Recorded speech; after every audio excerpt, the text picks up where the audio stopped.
Assalamualaikum warahmatullahi wabarakatuh. Innal hamdalillah nahmaduhu wa nasta'inuhu wa nastaghfiruh wa na'udzu billahi min syururi anfusina wa min sayyiati a'malina. Man yahdihillahu fala mudhillalah wa man yudlil fala hadiyalah. Asyhadu an la ilaha illallah wahdahu la syarikalah wa asyhadu anna Muhammadan abduhu wa rasuluh. Ya ayyuhalladzina amanu taqullaha haqqa tuqatih wa la tamutunna illa wa antum muslimun. Ya ayyuhan nasu taqu rabbakumul ladzi khalaqakum min nafsin wahidah wa khalaqa minha zawjaha wa batha minhuma rijalan katsiran wa nisaa'a wattaqullaha alladzi tasaaluna bihi wal arham innallaha kana 'alaikum raqiba. Ya ayyuhalladzina amanu taqullaha wa qulu qawlan sadida yuslih lakum a'malakum wa yaghfir lakum dhunubakum wa may yuti'illaha wa rasulahu faqad faza fawzan 'azima. Amma ba'd, fa inna asdaqal hadithi kitabullah wa khairal hadi hadyu Muhammadin sallallahu alaihi wasallam wa syarrul umuri muhdatsatuha wa kullu muhdatsatin bid'ah wa kullu bid'atin dhalalah wa kullu dhalalatin finnar. Ma'asal muslimin, ikhwani fillah wa akhwati, bapak-bapak, ibu-ibu, saudara-saudariku rahimani wa rahmakumullah. Alhamdulillah, segala puji bagi Allah Subhanahu wa taala yang mempertemukan kita kembali dalam kajian kitab Aqidatus Salaf wa Ashabil Hadits oleh Al-Imam As-Sabuni Asy-Syafi'i yang meninggal atau wafat tahun 449 Hijriah rahimahullahu taala. Kita sampai pada halaman 253. Kata Imam As-Sabuni Asy-Syafi'i rahimahullah, wa ruwiya anil A'mash an Abid Duha an Masruq qala. Diriwayatkan dari Al-A'mash. Ini mungkin pernah antum dengar yang mungkin ikut kajian bedah buku kemarin tentang istilah Al-A'mash. Perawi hadis, perawi athar yang terkenal dengan istilah Al-A'mash. Ada yang ingat apa artinya? Yang cacat matanya. Kalau yang pincang itu Al-A'raj. Ini pembahasan tentang apa? Tentang riba yang dibolehkan. Ngerasani orang, menyebut cacatnya orang, tapi yang dibolehkan dalam syariat. Di antaranya di sini, ulama hadis menyebut seorang perawi dengan gelarnya yang masyhur, yang viral. Ini bukan nama sebetulnya. Al-A'mash itu namanya atau nama aslinya Sulaiman bin Mahran. Ya. Tapi dikenal dengan Al-A'mash. Ya. Padahal maknanya yang cacat matanya. Ini dibolehkan dalam syariat seperti dalam kitab Riyadhus Shalihin. Beberapa keadaan yang boleh disebut cacatnya orang itu karena ada suatu kemaslahatan. Di antaranya di sini. Ada lagi perawi hadis dikenal dengan tadi Al-A'raj, yang pincang. Ini bukan untuk mencaci maki, memperolok atau membuli. Naudzubillahi min dzalik. Tapi menyebut cacatnya orang untuk mengenalkan, menviralkan. Sekali lagi, beberapa hal yang dibolehkan, menghibah, menyebut kejelekan untuk suatu kemaslahatan. Ini sekedar faedah masalah Al-A'mash. Kemudian Al-A'mash meriwayatkan dari Abu Duha dari Masruq, beliau berkata, dakhalna ala Abdullah bin Mas'ud radhiyallahu anhu faqala. Kata Masruq, kami pernah menemui Abdullah bin Mas'ud radhiyallahu anhu, sahabat Rasulullah sallallahu alaihi wasallam.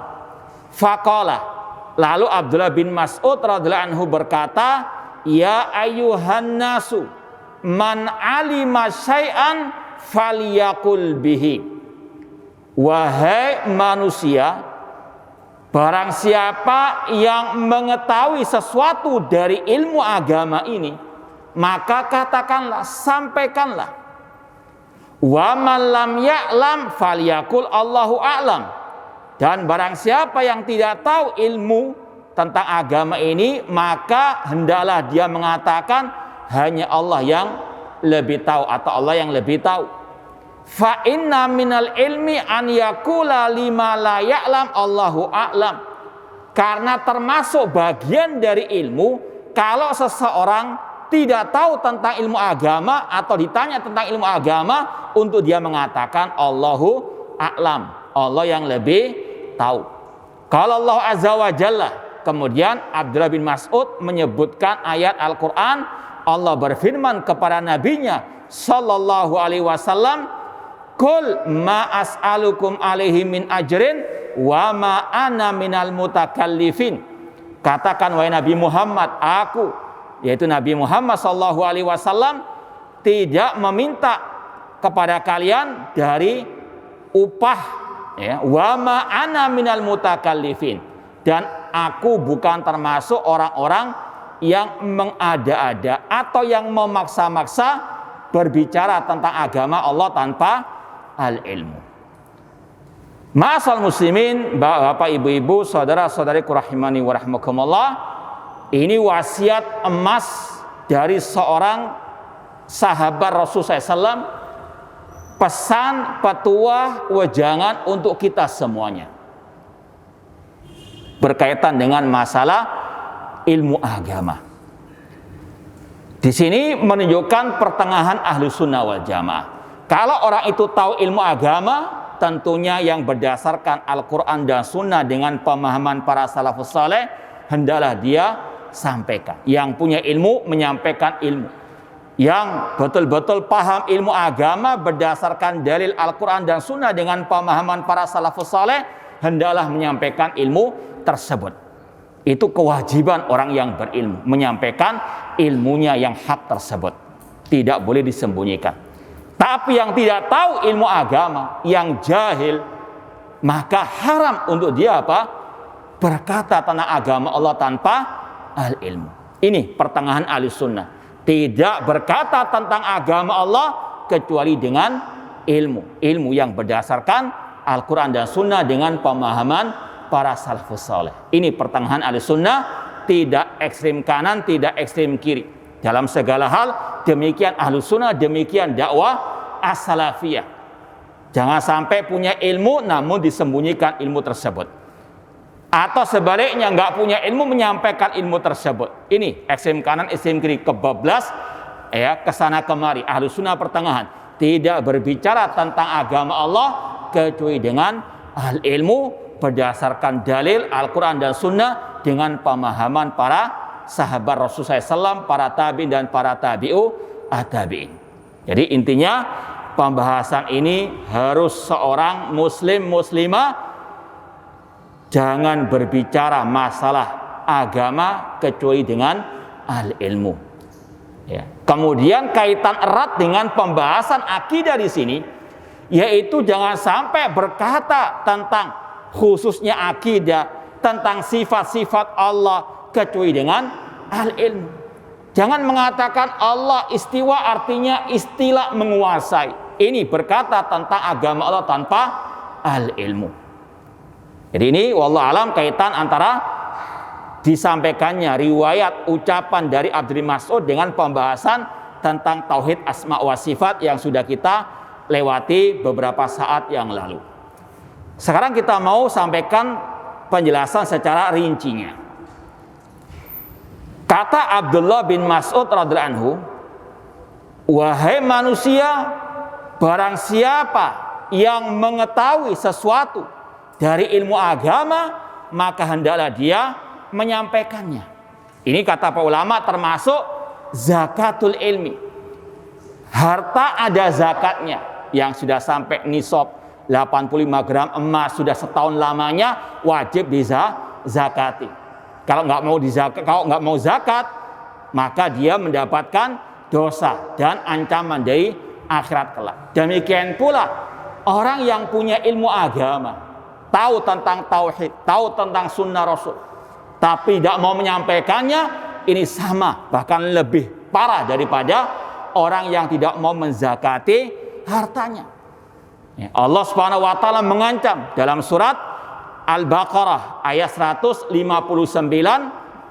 innal ladzina yaktumuna ma anzalna minal bayyinati wal huda min ba'di ma bayyanahu lin-nasi fil kitab ulaika yal'anuhumullah wa yal'anuhumul la'inun. Sesungguhnya orang-orang yang menyembunyikan apa yang telah kami turunkan dari keterangan, dari petunjuk setelah kami turunkan Al-Quran, Alkitab, maka bagi mereka laknat Allah dan laknat orang-orang yang bisa melaknat.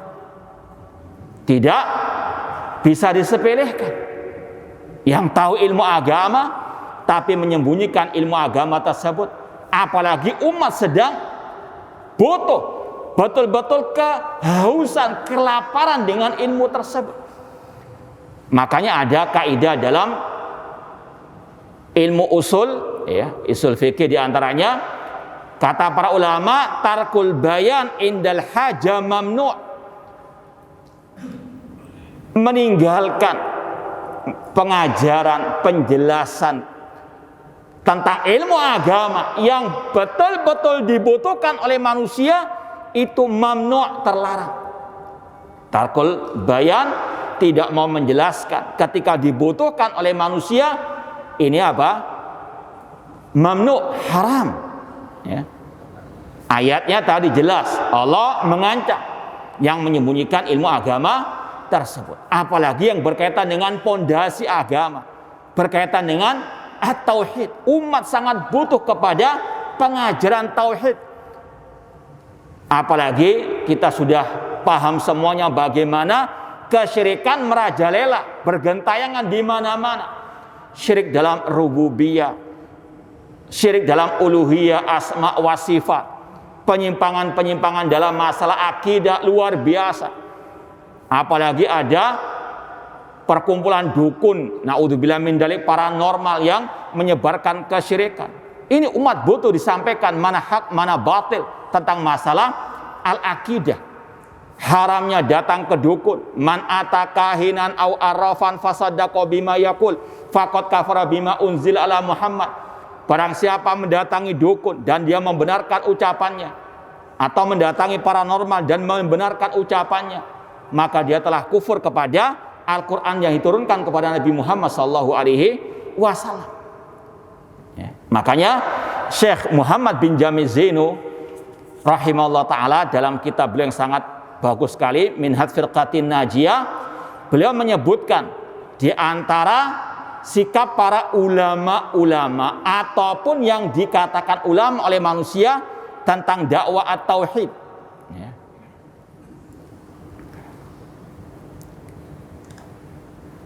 Di antaranya beliau mengatakan di antara para ulama ada orang-orang yang menyembunyikan ilmu tentang at-tauhid.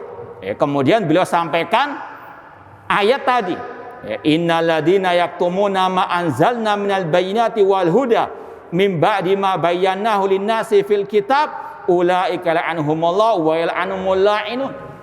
Dan beliau juga menyampaikan hadis Rasulullah sallallahu alaihi wasallam, man katama ilman aljamahullah bilijamin minan nar. Dalam hadis yang sahih Rasul mengatakan, barang siapa menyembunyikan ilmu agama, maka Allah akan istilahnya menyuapinya dengan bara api di neraka. Naudzubillahi min dzalik. Ya, terutama masalah sekali lagi at-tauhid. Tahu tauhid namun tidak mau menyampaikannya karena takut mungkin banyak orang yang nggak suka, takut followernya berkurang, takut kedudukan dan sebagainya. Maka kata beliau, ini ancamannya dari ayat Al-Quran dan juga sunnah Rasul sallallahu alaihi wasallam. Jadi sekali lagi, haram menyembunyikan ilmu tentang agama ini sedangkan umat lagi butuh. Ya. Kecuali kalau memang ada ancaman kalau ente nyampaikan tauhid ini dan itu, maka apa? Ya, mau dibunuh, ini beda lagi.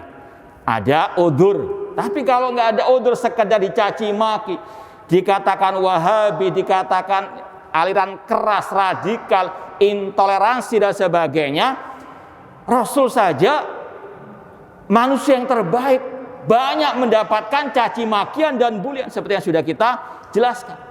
Ini bukan udzur kalau sekedar apa takut dengan caci maki orang. Ini adalah resiko orang dalam berdakwah. Kecuali tadi kalau memang ada ancaman, ini ada udzur dari Allah dan Rasul sallallahu alaihi wasallam. Seperti dalam firman Allah, "Man kafara billahi min ba'di imanihi illa man ukriha wa qalbuhu mutmainnun bil iman." Barang siapa yang kafir kepada Allah setelah keimanannya, kecuali kalau dia dipaksa, yaitu dengan ancaman seperti dibunuh misalnya. Seperti dalam kisah Ammar bin Yasir, ketika dipaksa oleh orang-orang kafir Quraisy untuk mengakui berhala mereka sesembahan mereka, maka Rasul pun apa? Membolehkan, namun tetap hati mengingkari. Maka turunlah ayat tadi. Ini beda permasalahan, tapi secara umum haram menyembunyikan ilmu, terutama tentang masalah at-tauhid, tentang akidah yang hak. Ya, apalagi ada ungkapan dari seorang ulama Ahlus Sunnah yang bernama Abu Ali Ad-Daqqaq, as-sakit anil haqqi syaitanun akhras. Orang yang diam dari kebenaran itu setan yang bisu. Wa natik bil batil syaitanun natik. Adapun yang berbicara dengan kebatilan itu setan yang berbicara. Naudzubillahi min dzalik. Apalagi sekali lagi ma'asal muslimin di zaman yang banyak manusia kaum muslimin butuh kepada ilmu ini, butuh untuk apa? Disampaikan al-haq ini, al-aqidah as-sahihah, akidah salah. Makanya berapa saat yang lalu pernah kita posting ucapan dan juga tulisan Syekh Sulaiman Ar-Ruhaili hafidhallahu taala untuk ahlu sunnah wal jamaah tetap antusias, semangat menyampaikan masalah al-aqidah. Apalagi tengah-tengah syubhat yang luar biasa banyaknya yang menyesatkan manusia, maka harus ahlul haq semangat menyampaikan al-aqidah as-sahihah, akidah salaf, di antaranya membacakan buku-buku para ulama ahli sunnah wal jamaah. Ini poin pertama, jangan menyembunyikan ilmu agama.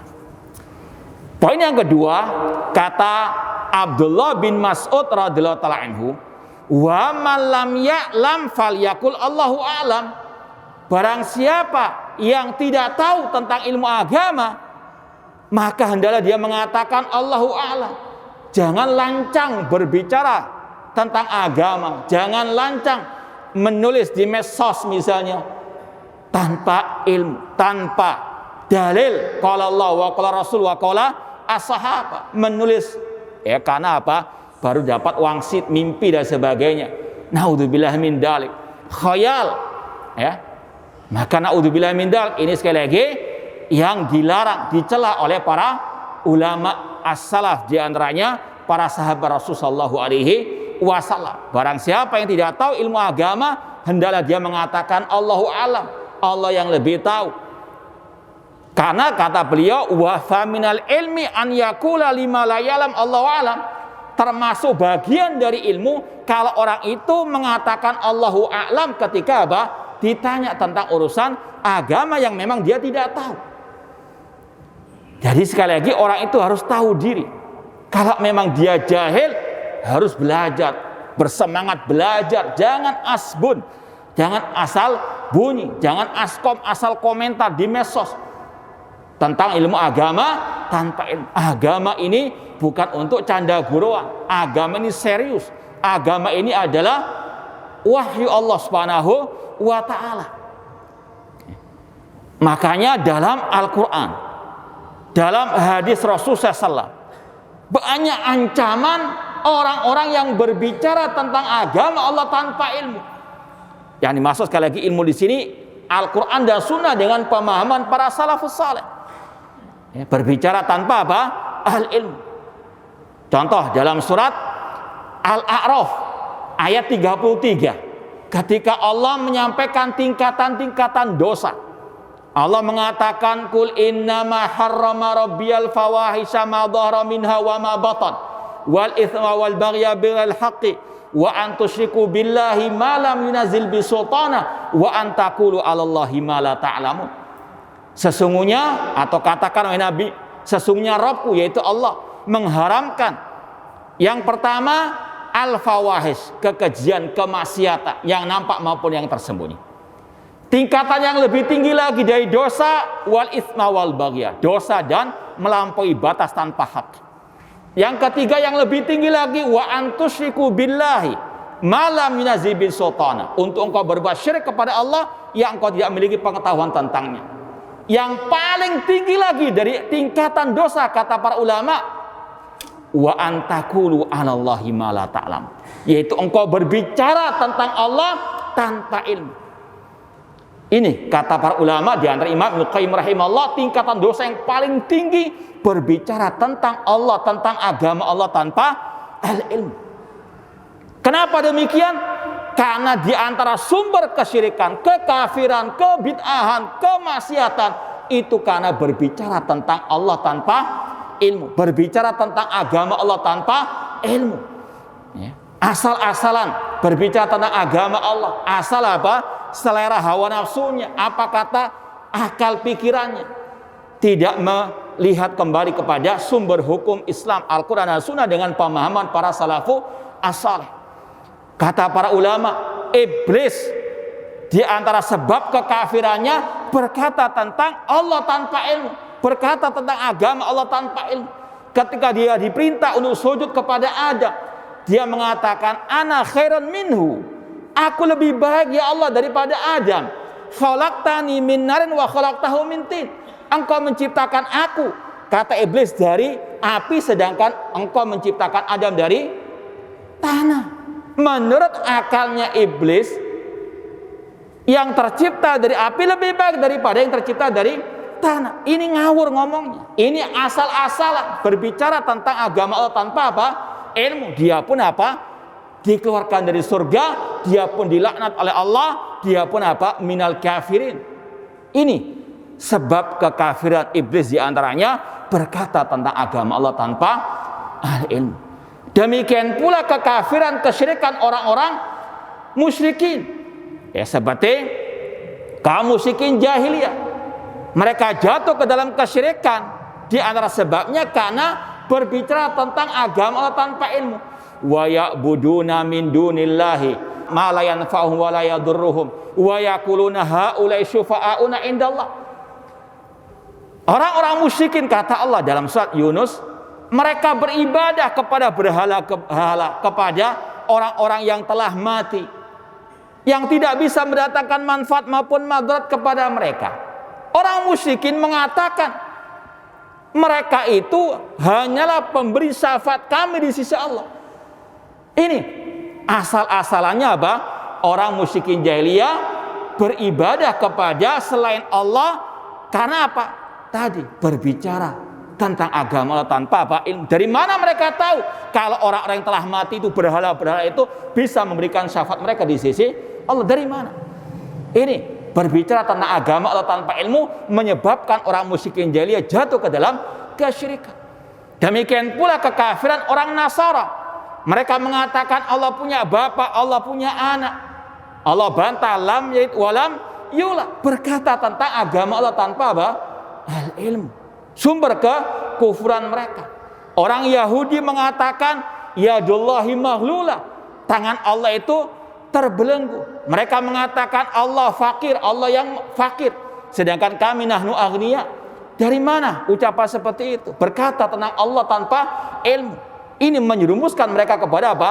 Kesyirikan, kekafiran.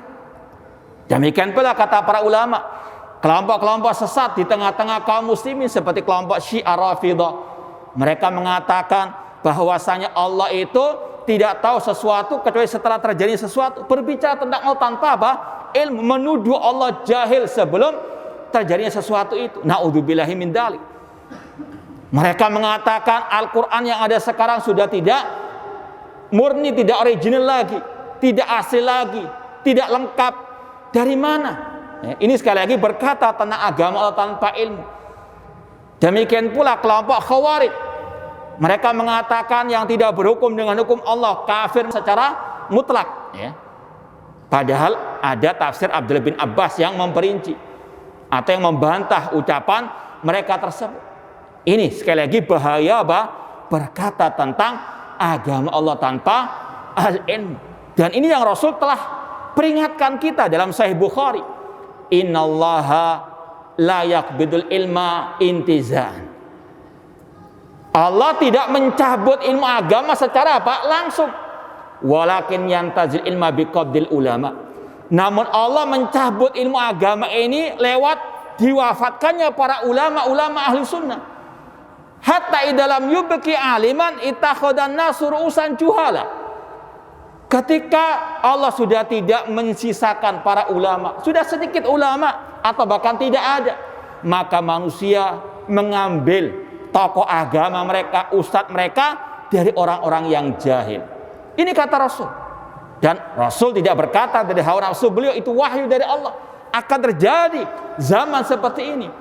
Zaman ketika Ittakhadhan nasu ru'usan juhala.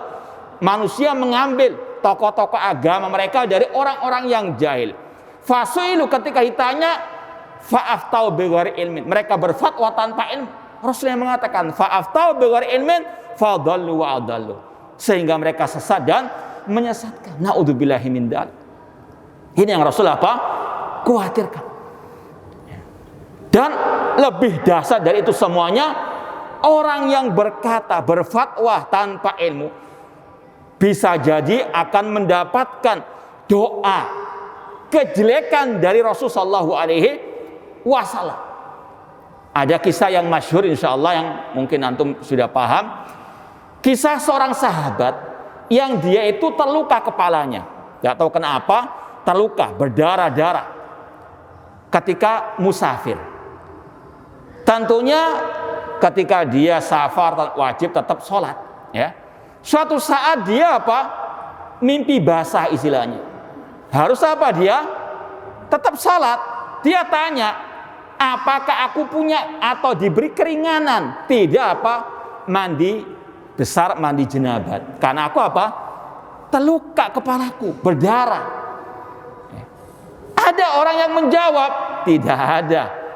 Harus mandi jenabat selama masih ada air, nggak ada keringanan. Yang terluka tadi pun ikut fatwa tersebut. Maka apa yang terjadi? Dia pun mandi besar dan dia pun meninggal dunia. Rasul ketika mendengarkan kejadian tersebut, tragedi tersebut, Rasul marah seraya mengatakan, qatalu, mereka yang berfatwa itu, mereka yang membunuhnya. Qatalahumullah. Rasul doakan yang jelek, semoga Allah membunuh mereka juga. Ini doa Rasul kepada orang yang berkata tentang agama Allah tanpa al-ilm. Sebagian ulama mengatakan, bagaimana kalau Rasul mendengar fatwa-fatwa jihad-jihad yang menumpahkan darah kaum muslimin? Bagaimana Rasul murkanya kalau mendengar fatwa-fatwa jihad-jihad tanpa ilmu tersebut yang menumpahkan darah kaum muslimin? Ini satu orang saja korban fatwa tanpa ilmu, Rasul doakan dengan doa yang jelek. Qatalahumullah. Ya. Ini ada masalah karena mereka sangat berbahaya sekali. Didoakan oleh Rasulullah SAW dengan doa yang yang jelek. Qatalahumullah. Ma'asal muslimin ikhwani fillah wa akhwati rahimani wa rahimakumullah. Kalau kita lihat bagaimana sejarah Rasul, sejarah para sahabat Rasul, mereka sangat berhati-hati berbicara tentang agama tanpa ilmu. Rasul Sayyidu Waladi Adam, Rasul banyak ditanya oleh para sahabat. Rasul sering kali menunggu wahyu dari Allah Subhanahu wa taala. Demikian pula kita ingat kisah Rasul ketika ditanya oleh malaikat Jibril, akhbirni anis saat, beritahukanlah tentangku kapan datangnya hari kiamat. Rasul menjawab mal mas'ulu anha bi'alama minas sa'il. Tidaklah yang ditanya lebih tahu daripada yang bertanya. Artinya aku dan Jibril tidak tahu kapan datangnya hari kiamat. Kalau memang nggak tahu, Rasul katakan tidak tahu. Ini Rasul, ya. Makanya Allah mengatakan tadi, wa ma ana minal mutakallifin. Aku bukan termasuk orang yang mengada-ada. Istilahnya memaksa-maksa paham padahal tidak paham. Rasul menunggu wahyu dari Allah Subhanahu wa taala. Demikian pula sejarah para sahabat Rasul SAW. Sering mungkin kita melewati hadis Rasul. Rasul bertanya kepada Mu'ad bin Jabal, "Ya Mu'ad, atadri ma haqqullah 'alal ibad wa ma haqqul ibadi 'ala Allah?" Wahai Mu'ad, apakah engkau tahu hak Allah atas hamba dan hak hamba atas Allah? Mu'ad bin Jabal mengatakan, Allah wa Rasul alam. Allah dan Rasul yang lebih apa? Lebih tahu. Ini para sahabat Rasulullah SAW. Demikian pula para tabi'in, para tabi'ut tabi'in dan seterusnya. Ya, kita mau kisahkan beberapa untuk ibrah bagi kita semuanya. Ya, untuk kita tidak asbun dalam berbicara masalah agama Allah. Diriwayatkan oleh Abdurrahman bin Abi Layla. Kata beliau, aku pernah menemui 120 sahabat Rasul. Tidaklah mereka ditanya masalah agama kecuali menyuruh yang bertanya pindah ke yang lain dari para sahabat Rasulullah SAW. Jadi kalau seperti ini ya, 120 orang misalnya, dari ujung saya ditanya, ya apa hukumnya ini? Yang sana nggak mau jawab, sampai kira-kira balik lagi ke sana lagi. Artinya mereka sangat berhati-hati dan takut ditanya masalah urusan apa? Agama Allah Subhanahu wa taala. Ya. Ini kata Abdurrahman bin Abi Layla. Demikian pula dari kalangan para tabi'in tadi. Di antaranya Asy-Sya'bi rahimahullah taala. Pernah suatu saat beliau ditanya oleh seseorang. Beliau mengatakan Allahu a'lam. Kata sang menanya, antum ini faqihnya al-Iraq, alimnya penduduk negeri Irak. Kok nggak tahu ditanya masalah ini dan itu? Apa kata Sya'bi? Ya. Malaikat saja tidak malu mengatakan kami tidak tahu. Seperti yang Allah firmankan dalam surah Al-Baqarah, Subhanaka la ilma lana illa ma 'allamtana. Maha suci Engkau ya Allah. Kami tidak tahu ilmu agama ini, kami tidak tahu ilmu kecuali apa yang Kau ajarkan kepada kami. Kata Imam Sya'bi, malaikat saja nggak malu mengatakan aku tidak tahu, apalagi aku. Ya. Imam Malik rahimahullah pernah didatangi seseorang atau sebagian orang dari negeri Andalus. Beliau kan ulama kota Madinah. Ini ada orang-orang penuntut ilmu dari Andalus Spanyol. Kurang lebih dulu perjalanan setengah tahun. Datang kepada Imam Malik bertanya. Ya, mereka mengumpulkan pertanyaan dari sebagian orang dibawa ke Imam Malik. Ya kurang lebih 40 pertanyaan lah. Imam Malik hanya bisa menjawab 4 pertanyaan atau 6 pertanyaan. Yang lainnya beliau nggak jawab atau dijawab la adri. Kata orang-orang itu, kami datang dari Andalus jauh-jauh. Apa yang mau kami sampaikan kepada penduduk Andalus? Kalau antum tidak menjawab, tidak bisa menjawab apa 30 lebih pertanyaan kami. Kata Imam Malik, sampaikan kepada mereka. Imam Malik la yadri. Imam Malik nggak tahu. Apa beratnya? Ini sekali lagi pelajaran bagi kita semuanya. Ulama salaf sekali mereka mengatakan demikian. Ini akhlak wa adabnya para ulama. Kemudian juga kalau kita sampaikan lagi ada ungkapan dari Sa'id bin Jubair radhiyallahu anhu. Beliau mengatakan seandainya, ini beliau mengomentari kelakuan sebagian orang yang lancang berfatwa.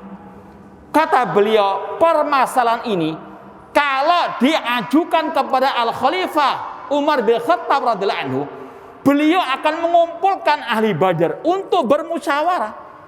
Cuma orang sekarang apa? Asal fatwa saya langsung komen, tulis di medsos, sebarkan, posting dan sebagainya. Naudzubillah min dzalik. Kata Sa'id bin Jubair, ini kalau diajukan kepada Umar bin Khattab nggak bisa jawab langsung, namun mengumpulkan ahli Badar. Ini para salafus saleh radhiyallahu taala anhum jami'an. Ya.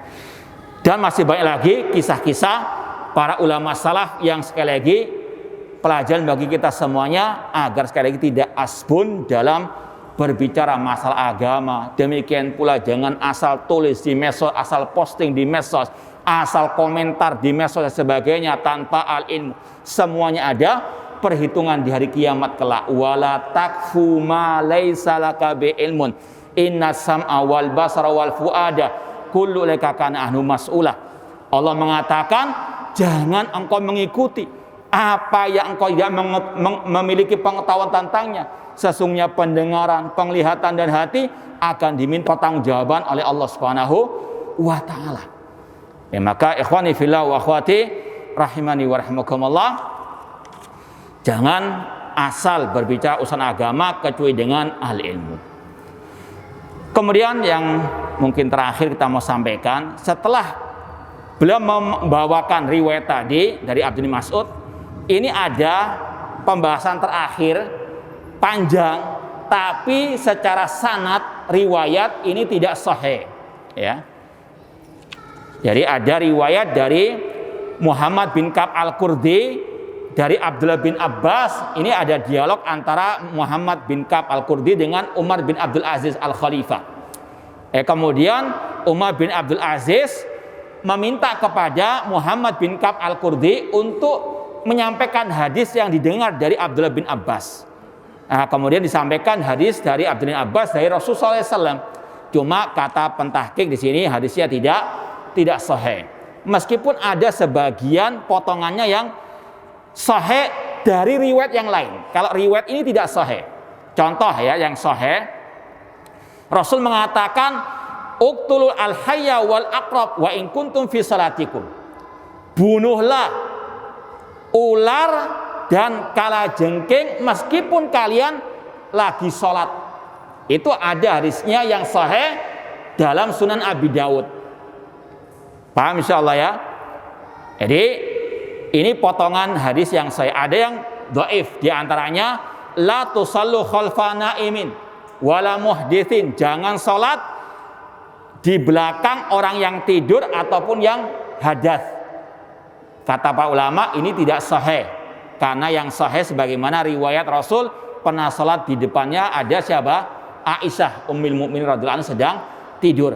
Jadi ini sekali lagi ada beberapa potongan yang sahih, namun kebanyakannya secara umum riwayat ini dhaif. Cuma syahidnya, inti pembahasan di hadis ini yaitu yang terakhir, ya, yaitu ucapan dikatakan di sini wa amrun atau amrun al amru salasatun. Perkara agama itu ada 3 macam. Amrun bayyinun rusduhu fattabi'u. Perkara yang sudah jelas kebenarannya maka ikuti. Yang sesuai Al-Quran dan Sunnah dengan pemahaman para salafus saleh ikuti. Wa amrun bayyinun ghayyu fastanibu. Ada perkara yang jelas kesesatannya, kesalahannya, penyimpangannya maka jauhi. Ya, meskipun sekali lagi dengan lafaz seperti ini tidak sahih, cuma secara makna apa? Sahih. Ya, Allah berfirman, wa anna hadza sirati mustaqiman fattabi'u. Inilah jalanku kata Allah, maka ikutilah. Atau inilah jalanku yang lurus, maka ikutilah. Yang sesat, wala tattabi'us subul, jangan mengikuti jalan-jalan yang sesat. Ya. Kemudian kata dalam hadis yang tidak sahih di sini, wa amrun ukhtulifa fihi faqilu ilallah azza wa jalla. Ada perkara yang diperselisihkan, yang samar-samar, maka serahkanlah kepada Allah. Ini sama dengan firman Allah, fa in tanaza'tum fi syai'in farudduhu ilallahi wa rasul. Jika kalian berselisih tentang suatu permasalahan, kembalikanlah kepada Allah, kepada Al-Qur'an dan kepada Rasul sallallahu alaihi wasallam. Nah, ini inti disampaikannya riwayat ini, meskipun sekali lagi tidak sahih kata para ulama al-hadis, namun secara umum hak bahwasanya kalau kita berselisih tentang suatu permasalahan, kembalikanlah kepada Al-Qur'an dan Sunnah dengan pemahaman para as-salafus saleh. Wallahu taala a'lam.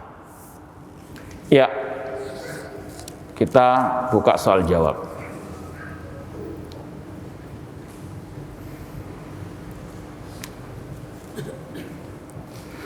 Di antara konsekuensi beriman kepada hari akhir adalah mengimani adanya al-hisab dan al-jaza. Mohon penjelasannya. Insya Allah pembahasan ini akan kita kaji Selasa depan insya Allah. Ini pembahasan sudah di depan mata ini. Ya, pembahasan bab berikutnya. La tastajjilu. Cuma tidak apa-apa lah kita kasih DP-nya ya. Kasih mukadimah. Masalah Hari akhir definisinya kata para ulama, al-iman bima yakunu ba'dal maut. Iman kepada hari akhir itu artinya mengimani semua kejadian setelah kematian yang tercantum dalam Al-Quran dan Sunnah Rasulullah SAW. Itu namanya iman kepada hari akhir. Mengimani, membenarkan semua yang dikabarkan oleh Allah dan Rasul tentang kejadian-kejadian setelah kematian. Mulai orang itu mati pindah dari alam dunia ke alam barzakh. Di situ ada fitnah kubur, pertanyaan malaikat mungkar wa nakir. Ada adab kubur, naudzubillahi min adabil qabr. Ada nikmat kubur. Kemudian setelah itu hari kebangkitan. Kemudian setelah itu akan ada dikumpulkannya di padang mahsyar. Ada syafaatul udzma, ada al-haud telaganya Rasul. Kemudian ada hisab. Al-hisab itu artinya Allah akan bertanya kepada orang-orang entah mukmin atau kafir. Itu namanya al-hisab. Allah akan mengatakan kepada orang mukmin, apakah engkau berbuat dosa ini? Disebutkan Allah Ta'ala. Sampai orang mukmin itu merasa binasa. Nanti akan kita lanjutkan insyaallah ba'da al-azan. Wallahu ta'ala. Nah, kita lanjutkan lagi sedikit jawaban soal yang pertama ini tentang al-iman bil yaumil akhir. Sekali lagi, arti iman kepada hari akhir adalah mengimani, membenarkan semua kejadian setelah kematian yang telah dikabarkan oleh Allah dan Rasul sallallahu alaihi wasallam. Mulai dari orang itu meninggal dunia, pindah ke alam barzakh. Di situ ada fitnah kubur, pertanyaan mungkar wan nakir, marabbuka wa man nabiyuka wa madinuka, yang bisa menjawab akan mendapatkan nikmat kubur. Semoga Allah memberikan kepada kita nikmat kubur. Dan kalau nggak bisa menjawab, mendapatkan adab kubur. Semoga Allah menjauhkan kita dari adab kubur. Setelah itu akan ada yaumul ba'ats, hari kebangkitan, yang didahului oleh tiupan sangkakala. Ada 2 tiupan sangkakala. Sangkakala yang pertama mewafatkan semua yang ada di atas muka bumi ini dan juga sebagian yang ada di atas langit. Wa nufikha fis suri fasa'iqa man fis samawati wa man fil ardi illa man sya'allah thumma nufikha fihi ukhra fa idahum qiyamu yanzurun. Dalam surat Az-Zumar Allah mengatakan ketika ditiupkan sangkakala yang pertama, maka akan binasa mati yang ada di atas muka bumi ini dan yang di atas langit illa man sya'allah, melainkan yang dikecualikan oleh Allah. Ya. Summa nufikha fi ukhra. Kemudian ditiupkan sangkakala yang kedua, faidahum qiyamu yanzurun. Kemudian mereka bangkit dari alam kubur. Itu hari kebangkitan. Kemudian setelah itu akan ada dikumpulkannya manusia di padang mahsyar. Yuhsyarun nasu hufatan uratan ghurlan. Manusia akan dibangkitkan pada hari kiamat, dikumpulkan dalam keadaan telanjang bula, dalam keadaan tidak beralas kaki, dalam keadaan tidak dikhitan. Kata Aisyah, ya Rasulullah, apakah laki-laki perempuan akan saling melihat satu dengan yang lainnya? Kata Rasul, al-amr asadu min dalik, perkaranya, kejadiannya lebih dahsyat dari itu semuanya. Kemudian Rasul membacakan ayat tentang hari yang sangat dahsyat tersebut dalam surat Abasa wa tawalla fa idza ja'atis sakha yauma yafir mar'u min akhi wa ummi wa abi wa sahibati wa bani likulli imri'in minhum yauma idzin sya'nu yughni. Ketika itu kan sangkakala, orang itu akan lari dari saudaranya, akan lari dari ayah dan ibunya, lari dari anak dan istrinya. Rasul membaca likulli imri'in minhum yauma idzin sya'nu yughni. Setiap orang sibuk dengan urusannya masing-masing. Kemudian setelah itu akan ada asyafaatul udzma. Manusia akan mendatangi Nabi Adam untuk minta tolong agar Allah segera memutuskan perkara mereka. Karena tadi mereka dalam keadaan yang sangat genting, matahari dekat dengan kepala mereka, sebagian mereka tenggelam dengan keringat mereka, semua sesuai dengan amal perbuatan masing-masing. Ini yang kita sampaikan kemarin. Kalau kita dibully, ditinggalkan oleh orang karena kita berpegang dengan kebenaran, tidak perlu kita bersedih hati. Di hari kiamat kita juga sendirian, mereka juga nggak bermanfaat. Ya, likulli imri'in minhum yawma idzin sya'nu yughni. Kemudian setelah itu akan ada asyafatul udzamah. Mereka datang kepada Nabi Adam tidak sanggup membantu. Datang kepada Nabi Ibrahim, Nabi Musa, Nabi Nuh, Nabi Ibrahim, Nabi Musa, Nabi Isa, sampai kepada Nabi Muhammad SAW. Maka Allah pun mengatakan irfa ra'sak, angkat kepala Muhammad, was'al tu'ta, mintalah engkau akan diberi, wasfa'tu syafa', mintalah syafaat engkau akan diberikan syafaat. Kemudian waja'a rabbuka wal malaku saffan saffa, Allah datang dan para malaikat dalam keadaan berbaris-baris. Allah putuskan perkara mereka. Kemudian di situ ada al-hisab, yaitu apa? Tadi pertanyaan. Allah bertanya kepada orang mukmin dan berduaan Allah berbicara dengan orang mukmin bila turjuman, tanpa ada penerjemah. Allah sebutkan apakah engkau berbuat dosa demikian dan demikian. Orang mukmin mengakui semua dosanya. Sampai terakhir orang mukmin merasa akan binasa. Allah berkata, qad satartuha 'alaika fid dunya, aku telah menutupi aibmu, dosamu di dunia, wa ana aghfiruha lakal yauma, sekarang aku akan mengampuninya. Ini hisabnya orang mukmin, hisaban yasira. Semoga Allah memberikan kepada kita hisab yang mudah. Namun hisabnya orang kafir hisaban asira. Kemudian setelah itu akan ada mizan, hari apa ditimbangnya amal perbuatan. Ini masih panjang. Ini DP tapi hampir mau lunas ini. Ya, insya Allah kita lanjutkan pada pertemuan akan datang lebih rinci masalah al-iman bil yaumil akhir plus juga masalah apa? As-syafa'ah. Nanti akan ada pembahasan syafaat bagi para pelaku dosa besar di hari kiamat kelak. Ya, kalau tidak ada pertanyaan lagi kita cukupkan sekian, kurang lebihnya mohon maaf. Wa jazakumullahu khairan katsira. Aqulu qouli hadza wa akhiru da'wana anil hamdulillahirabbil alamin. Wassalamualaikum warahmatullahi wabarakatuh.